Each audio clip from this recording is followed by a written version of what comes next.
Hello everyone, welcome to my YouTube channel learn science and math. और इस video में मैं आपको कुछ इंपॉर्टेंट टिप्स बताने वाली हूँ सीटेट से रिलेटेड। तो वीडियो को पूरा एंड तक देखिएगा और वीडियो अगर अच्छी लगे तो वीडियो को लाइक, सब्सक्राइब और शेयर करना मत भूलिएगा। ओके, तो आप सबके सीटेट के एग्जाम स्टार्ट होने वाले हैं एंड आई नो कि अभी सबकी तैयारी बहुत पीक पे चल रही होगी। सबने अपनी तैयारी को बूस्टअप कर लिया होगा क्योंकि अब ज़्यादा टाइम नहीं बचा है किसी के पास भी। स्पेशली मैथ साइंस वाले तो थोड़ा ज़्यादा ही परेशान रहते हैं क्योंकि उनके 15 क्वेश्चन सॉल्व करने के लिए आते हैं। और मैथ्स में और साइंस में भी कुछ क्वेश्चंस होते हैं जिन्हें आपको सॉल्व करके चेक करना होता है आंसर की सही है या गलत। ठीक है, तो आपको स्पीड बहुत अच्छी चाहिए, इसके लिए आपको प्रैक्टिस चाहिए। आप पीवाईक्यू बहुत भर भर के प्रैक्टिस करिए, पहली चीज़ तो। और दूसरी चीज़, अगर प्रैक्टिस कर रहे हैं ना तो मेरी मानिए तो 2.5 घंटे का पेपर होता है और ट्रस्ट में कुछ ना कुछ तो छूट ही जाता है, चाहे आप कितना भी स्पीड अप कर लें। मैथ्स वालों का और साइंस वालों का स्पेशली, मैं सबकी बात नहीं कर रही हूँ। जो पेपर टू होता है जिसमें मैथ साइंस जिनका होता है एज अ सब्जेक्ट, उनका कुछ ना कुछ एक दो क्वेश्चन रह जाता है या फिर लास्ट में वो तुक्का मार देते हैं। तो ये काम आप मत करिएगा। अभी से ही आप ओएमआर शीट पे प्रैक्टिस करना शुरू करिए। आप बुक शॉप पे जाइए किसी भी और वहां से ऐसी ओएमआर शीट खरीद लीजिए। आप देख सकते हैं ये पूरी ओएमआर शीट।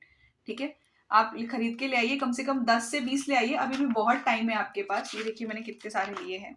ठीक है, ये मैंने आपको दिखाने के लिए लिए हैं कि आप ऐसे ले सकते हैं जाके और इस पे अपनी प्रैक्टिस शुरू कर दीजिए। इससे क्या होगा कि आपको अगर अभी से आप इस पे प्रैक्टिस शुरू करेंगे ना तो स्पीड काफ़ी अच्छी हो जाएगी आपकी। ठीक है, स्पीड बहुत मैटर करती है ऑफलाइन पेपर में, क्योंकि ऑनलाइन में सीबीटी मोड मुझे सबसे बेस्ट लगता है, जो कि अब है नहीं होने वाला। लास्ट लास्ट भी जो अगस्त में पेपर हुआ था लास्ट टाइम, उसमें भी सीबीटी मोड नहीं था, ऑफलाइन था। और इस बार भी आपका सीबीटी मोड नहीं है, ऑफलाइन पेपर ही है। तो आपको सिर्फ 2.5 घंटे मिलेंगे। क्वेश्चंस बहुत इजी आते हैं, इतना टफ नहीं होता है, अप टू 8 तक का ही होता है।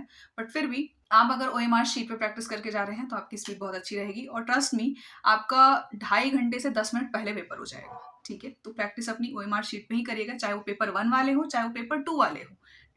एक बार आप इस पे प्रैक्टिस करके जाएंगे तो आपका कॉन्फिडेंस लेवल भी अच्छा खासा रहेगा एग्जाम में। ठीक है, दूसरी चीज की बच्चों को सबसे बड़ा है डाउट कि कहाँ से प्रैक्टिस करें। अरे बाबा, गूगल बाबा है, गूगल बाबा खोलिए और इतने सारे आपको पीवाईक्यूज मिलेंगे वहां पे कि आप उस पर भर भर के प्रैक्टिस कर सकते हैं। ठीक है, 2.5 घंटे का टाइमर लगाइए, ऐसे मत करिए प्रैक्टिस। 2.5 घंटे का आप टाइमर लगाइए, 2.5 आवर का। और उसके बाद एक ओएमआर शीट उठाइए ऐसी, और उसके बाद शुरू कर दीजिए अपने 150 क्वेश्चन को प्रैक्टिस करना। ठीक है, देखिए कि आपके 150 क्वेश्चन हो रहे हैं या नहीं हो रहे हैं 2.5 घंटे में। अगर नहीं हो रहे हैं ना तो और बढ़ाइए स्पीड। ठीक, और अगर आपको बुक वगैरह लेनी है, गाइड वगैरह, तो आप ये वाली गाइड ले सकते हैं अरिहंत की। ठीक है, मैंने इसी से पढ़ के मेरा तो अपेयरिंग में ही क्रैक हुआ था।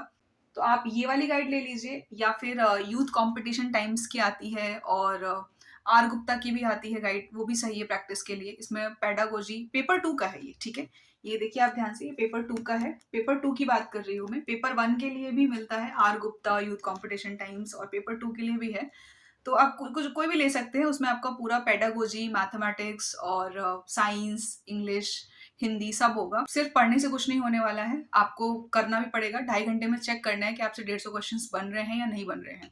अगर आपके 2.5 घंटे में 150 क्वेश्चंस कंप्लीट हो रहे हैं तो आपकी स्पीड अच्छी है। तो all the best to everyone. And अगर कोई भी डाउट हो तो आप मुझे कमेंट सेक्शन में पूछ सकते हैं। वीडियो अगर अच्छी लगे तो वीडियो को लाइक, सब्सक्राइब और शेयर करना मत भूलिएगा। Bye bye.